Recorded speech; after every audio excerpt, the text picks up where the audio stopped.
नमस्कार दोस्तों, बहुत बहुत स्वागत है। दोस्तों, आप इस जीवन से और कुछ लेकर के जा सके या ना जा सके, लेकिन एक चीज़ है वो पक्का आप साथ में लेकर जाएंगे, और वो है आपके किए गए कर्मों का प्रभाव। चाहे आपने अच्छे कर्म किए हैं या फिर आपने बुरे कर्म किए हैं, इसका प्रभाव या दुष्प्रभाव हमेशा आपके साथ रहता है। अगर आपने अपने कर्मों का जो परिणाम है वो इसी जन्म में नहीं भुगता है, तो हो सकता है कि वो आपको अगले जन्म में भुगतने पड़े। लेकिन एक चीज़ पक्की है कि हर वो कर्म जो आपने किया है उसका परिणाम आपको भुगतना पड़ता है। आप ये कहते हैं कि मेरा तो नसीब ही खराब है, मेरी किस्मत ही खराब है। आप कहते हैं कि मेरी तो कुंडली में ही दोष है, मैं जिस भी काम में हाथ डालता हूँ उस काम में मेरा नुकसान हो जाता है। या आप कहते हैं कि मेरे हाथ की लकीरों में ही कुछ खामी है। तो वो आपकी किस्मत, आपकी कुंडली, आपके हाथों की लकीरें ये तभी अच्छे हो सकते हैं जब आपके कर्म अच्छे हो। कर्म तेरे अच्छे हैं तो किस्मत तेरी दासी है। और यही आज के वीडियो का थंबनेल है जो आपने भी देखा है। और आपने शायद वो जुबिन नौटियाल जी का एक गाना है, वो बहुत फेमस है, नारायण मिल जाएगा। वो गाना अगर नहीं सुना तो ज़रूर सुनिएगा। इसमें जो एक पंक्ति आती है जो मुझे याद है, मुझे बहुत ही अच्छी लगती है, आपको गा करके सुनाता हूँ।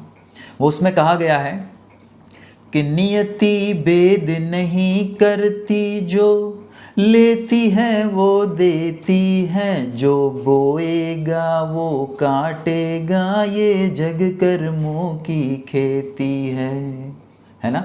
तो यही है, नियति कभी भी भेद नहीं करती, जो लेती है वही आपको देती है वापस। आप जो भी करेंगे, जो कर्म करेंगे, वो आप असल में इस प्रकृति के साथ कर रहे हैं, आपकी नियति बना रहे हैं। तो नियति भेद नहीं करती, जो लेती है वो देती है, जो बोएगा वो काटेगा, ये जग कर्मों की खेती है। आपका पूरा संसार है, आपका ये जग है, और ये जग जो है वो आपके कर्मों की खेती है। बहुत ही अच्छा गाना है, आप इसको सुनिएगा ज़रूर एक बार। इस गाने से आप कर्मों के प्रभाव को थोड़ा सा और गहराई से समझ पाएंगे, और इसी कर्मों के अनुसार हमारी जो जिंदगी है उसमें परिस्थितियां घटित होती है। तो आपकी परिस्थिति आज चाहे जैसी भी हो, चाहे अच्छी हो या बुरी हो, लेकिन वो आपके कर्मों का परिणाम। और ये किस तरह से आपके सामने आता है, इन कर्मों का प्रभाव, दुष्प्रभाव, वही आज इस वीडियो में हम समझने वाले हैं। मान लीजिए कि आप कहीं पर जा रहे हैं रास्ते से, और बीच में एक कुत्ते का छोटा सा बच्चा बैठा हुआ है। वो शांति से बैठा है अपनी मस्ती में, वो आराम कर रहा है। अब आप जा रहे हैं और आपको अचानक से मस्ती सूझती है। आप मूड में आ गए, मौज करने के, मस्ती करने के मूड में आ गए, और आपने क्या कर दिया, वो बैठे हुए कुत्ते के पिल्ले को आपने मजाक मजाक में जोर से लात मार दी। अब वो जो कुत्ते का बच्चा बैठा था वो शांतिमय था, उसकी शांति को आपने भंग कर दिया अचानक से, उसको डरा दिया, उसको घबरा दिया, उसको दर्द दिया आपने। और ये जो भी आपने उसके जीवन में, ये जो कुछ भी आपकी वजह से घटित हुआ है, इसका आपको परिणाम अब भुगतना पड़ेगा। क्योंकि उसको आपने जब ये लात मारी तो उसकी वजह से उसके मन में कहीं ना कहीं डर पैदा हुआ, यानी नेगेटिव एनर्जी। ठीक है, उसको दर्द महसूस हुआ, नेगेटिव एनर्जी। मुझे नहीं पता कि वो कुत्ता सोच सकता या नहीं सोच सकता है, लेकिन अगर वो सोच सकता तो वो ये सोचता कि मैंने इसका क्या बिगाड़ा था। तो ये जो होता है नेगेटिव एनर्जी, उसके माइंड से या उसकी बॉडी से, उसकी आत्मा से, उसके ऑरा से जो क्रिएट होती है, वो कहीं ना कहीं आपके लिए संस्कार बन जाती है, वो आपका कर्म बन जाता है। और ये अब आपके सामने आज नहीं तो भविष्य में कभी ना कभी ये लौट कर वापस आने वाला है। तो याद रखिए, आपने उसको एक लात मारी थी, हो सकता है उसके अकॉर्डिंग आपको कई लातें पड़ सकती है। और ये मत सोचना कि वो कुत्ता ही आकर के आपको लात मारेगा, नहीं, ऐसी बात नहीं है। आपको जो कर्म का परिणाम आपने जो किया है, उसका परिणाम आपको जो मिल सकता है वो किसी और के जरिए भी मिल सकता है। ये कर्म चक्र है मेरे दोस्त, कर्मों का ये पूरा चक्र है जो घूमता रहता है। आपने उसको दिया, अब कहीं ना कहीं से ये आपके पास वापस आ सकता है। तो आप इस जीवन में हर पल जो भी काम करते हैं, चाहे वो आपके शरीर से हो, चाहे वो आपके दिमाग से हो, आपकी आत्मा से हो, आपके भावनाओं से हो, या आपकी ऊर्जा से हो, वो हर काम किसी ना किसी तरह की एक याददाश्त में कन्वर्ट हो जाता है, यानी कि उसकी मेमोरी बन जाती है, जिसे मैंने आगे कहा संस्कार बन जाते हैं। और इसीलिए कर्म का मतलब है कि अपने जीवन को बनाने वाले आप खुद हैं।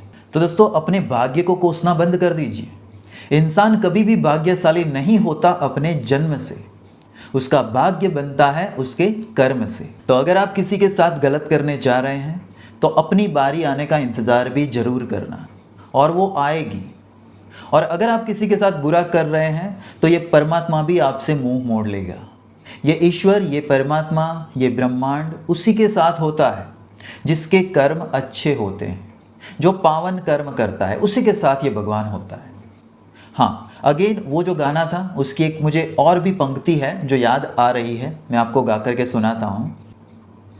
यदि कर्म तेरे पावन है सभी, डूबेगी नहीं तेरी नाव कभी।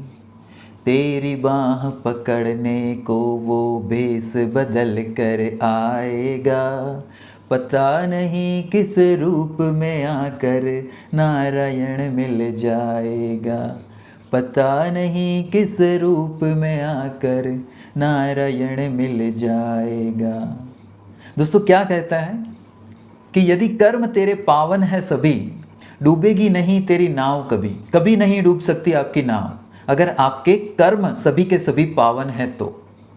और दोस्तों, यदि आपके कर्म पावन हैं तो वो कहते हैं कि तेरी बाह पकड़ने को वो भेस बदल कर आएगा, पता नहीं किस रूप में आकर नारायण मिल जाएगा। तो दोस्तों, यदि आपके कर्म अच्छे हैं तो किसी ना किसी रूप से, कहीं ना कहीं से आपको मदद मिल ही जाएगी। अब भगवान तो खुद अपना रूप धारण करके नहीं आ सकते, है ना। माला वाला पहन के, मुकुट वुकुट लगा के, हाथ में गदा शंख वगैरह लेकर के तो नहीं आ सकते, लेकिन वो भेस बदल कर आएगा। तेरी बाह पकड़ने को वो भेस बदल कर आएगा, पता नहीं किस रूप में आकर ये नारायण मिल जाएगा। दोस्तों, कर्मों की महत्व को अगर आप अच्छे से समझते हैं दोस्तों, तो आप पाएंगे, अगर आपके कर्म अच्छे हैं तो आपको अपनी लाइफ में ये अनुभूति होगी कि आपकी चाहे परिस्थितियां कैसी भी हो, कितनी भी खराब हो, आपको कहीं ना कहीं से वो मदद मिलती रहेगी, आपके काम होते रहेंगे। आप चाहे कितने भी वर्स्ट कंडीशन में ही क्यों ना हो, लेकिन आपके साथ वो नारायण जो है ना, वो हमेशा रहता है। इसलिए अच्छे कर्म करते जाओ, बस बाकी सब उसके ऊपर छोड़ दो, बाकी सब वो संभाल लेगा। कोई आपके साथ बुरा करता है तो आपको कुछ हाथ में लेने की ज़रूरत नहीं है, उसके ऊपर छोड़ दो और सब अच्छा हो जाएगा। हाँ, बीच में मुझे एक कमेंट मिली थी जिसमें मैडम ने बताया था कि टॉक्सिक लोग यदि हैं आपकी ज़िंदगी में तो उनके साथ फिर कैसे अच्छा व्यवहार करें।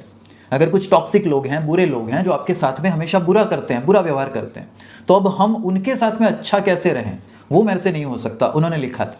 तो मेरा यही कहना है, देखिए यहाँ पे हर एक का ना कर्मों का अकाउंट होता है। हमारा जैसे बैंक में अकाउंट होता है, उसी तरह से उसके दरबार में हर एक व्यक्ति का कर्मों का अकाउंट होता है। यदि कुछ टॉक्सिक लोग हैं, कोई लोग हैं जो आपके साथ बुरा व्यवहार करते हैं, जो बुरे हैं, वो जो भी बुरे कर्म कर रहे हैं उनकी वहाँ उनके अकाउंट में एंट्री हो रही है। अब वो आपके साथ बुरा कर्म करते हैं, वो आपके साथ टॉक्सिक हैं, तो आपको टॉक्सिक होने की ज़रूरत नहीं है, आपको उनके साथ बुरा व्यवहार करने की ज़रूरत नहीं है ना। आप तो अपने अकाउंट में अच्छा लिखवा सकते हैं, आप तो अपने अकाउंट को अच्छा बना सकते हैं। उनका तो सिबिल स्कोर बिगड़ चुका है मान लीजिए, और अब वो अच्छे नहीं है, उनका अकाउंट अच्छा नहीं है, तो उनका सिबिल स्कोर बिगड़ा हुआ है, उनकी वजह से आप अपना सिबिल क्यों खराब कर रहे हैं, ये भी तो देखने की बात है। तो इसीलिए दोस्तों, कुछ भी होता है बस अच्छे कर्म करते रहिए और फल की चिंता मत कीजिए, है ना। और जो भी आप कर्म करते हैं उसका जो संभवित फल आने वाला है वो भी याद रखिए कि वो कहीं आपकी चिंता का कारण ना बने, इसका भी ध्यान रखना है। तो इसलिए हमेशा पावन, अच्छे, पॉजिटिव कर्म करते रहिए। आपकी ज़िंदगी में हमेशा वो जो है ना, जिसे आप कहते हैं अपना मालिक कहते हैं, ईश्वर कहते हैं, वो हमेशा आपके साथ रहेगा। यदि आप उसका साथ छोड़ना नहीं चाहते कि वो आपसे दूर जाए तो अच्छे कर्म करिए बस।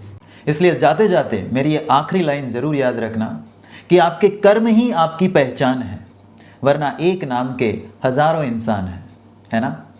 So thank you so much for watching this video. Stay happy, stay healthy and stay connected with us. जय हिंद एंड जय भारत।